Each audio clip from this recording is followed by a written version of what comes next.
उत्तराखंड को यूं ही देवभूमि नहीं कहा जाता है। यहाँ कदम कदम पर देवी देवताओं का वास है। पंचबद्री, पंचकेदार, पंचप्रयाग यहाँ की भूमि को देवतुल्य बनाते हैं। हर शिखर पर कोई न कोई मंदिर है, तो हर नदी का संगम स्थल धार्मिक मान्यताओं का केंद्र है। देवभूमि का हर मंदिर लोगों की आस्था का केंद्र है। आज हम आपको ऐसे ही एक अद्भुत मंदिर के दर्शन कराएंगे जो रहस्यों और चमत्कारों से परिपूर्ण है। देवभूमि की पवित्र धरती पर ऐसे कई स्थान हैं जो अपने पौराणिक इतिहास और प्राकृतिक सुंदरता को संजोए हुए हैं और इस वजह से इसकी पहचान दुनिया भर में है। इन्हीं में से एक है उत्तराखंड के कुमाऊं मंडल के प्रसिद्ध नगर अल्मोड़ा से शेराघाट होते हुए 160 किलोमीटर की दूरी पर पहाड़ी वादियों के बीच बसे सीमांत कस्बे गंगोलीहाट में देवदार के घने जंगलों के बीच स्थित पाताल भुवनेश्वर। पाताल भुवनेश्वर अनेक भूमिगत गुफाओं का संग्रह है, जिसमें से एक बड़ी गुफा के अंदर भगवान शंकर का मंदिर है। पाताल भुवनेश्वर गुफा किसी चमत्कार से कम नहीं है। यह गुफा प्रवेश द्वार से 160 मीटर लंबी और 90 फीट गहरी है। बता दें कि यह संपूर्ण परिसर 2007 से भारतीय पुरातत्व विभाग ने अपने अधीन कर लिया है। स्कंद पुराण में भी पाताल भुवनेश्वर की महिमा का वर्णन मिलता है। पुराणों में बताया गया है कि पाताल भुवनेश्वर के अलावा कोई ऐसा स्थान नहीं है जहां एक साथ चारों धामों के दर्शन होते हों। कहा जाता है कि गुफा में एक साथ केदारनाथ, बद्रीनाथ, अमरनाथ देखे जाते हैं।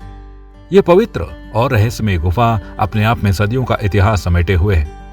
मान्यता है कि इस गुफा में 33 करोड़ देवी देवताओं का वास है।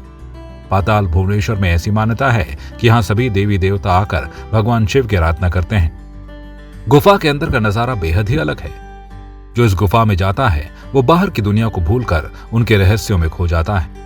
अंदर जाने पर आपको पता चलेगा कि गुफा के अंदर एक अलग ही दुनिया बसी हुई है।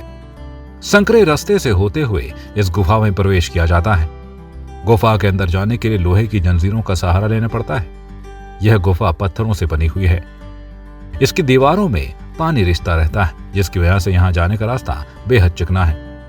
जमीन के अंदर लगभग 8 से 10 फीट नीचे जाने पर गुफा की दीवारों पर हैरान कर देने वाली आकृतियां नजर आने लगती हैं। गुफा में शेषनाग के आकार का पत्थर है, उन्हें पृथ्वी पकड़ते हुए देखा जा सकता है।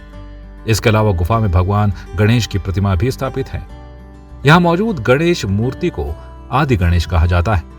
इतना ही नहीं, इस गुफा में 4 खंबे हैं जो युगों सतयुग, त्रेता युग, द्वापर युग तथा कलयुग को दर्शाते हैं।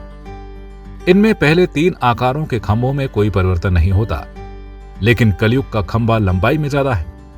गुफा की दीवारों पर हंस बने हुए हैं, जिसके बारे में यह माना जाता है कि यह ब्रह्मा जी का हंस है।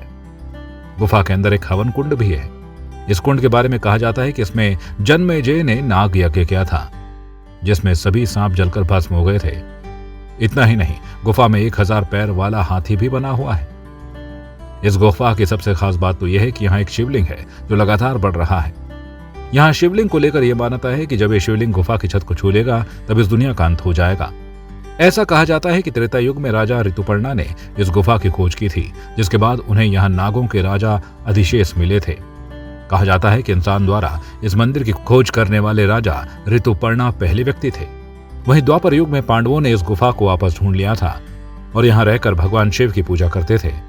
पौराणिक कथाओं के मुताबिक कलयुग में इस मंदिर की खोज आदि शंकराचार्य ने 8वीं सदी में की थी। अगर आप रोमांच और धार्मिक प्रेमी हैं तो अच्छा होगा आप इस मंदिर के दर्शन एक सही समय में करें। उत्तराखंड में इस रहस्यमय गुफा की यात्रा करने के लिए मॉनसून का समय बिल्कुल भी सही नहीं है। आप यहाँ मार्च से जून के बीच दर्शन करने के लिए जा सकते हैं। अगर आपको ठंड में घूमना बेहद पसंद है तो ठंड में आप अक्टूबर से फरवरी के महीने में भी जा सकते हैं। ब्यूरो रिपोर्ट, संवाद 365।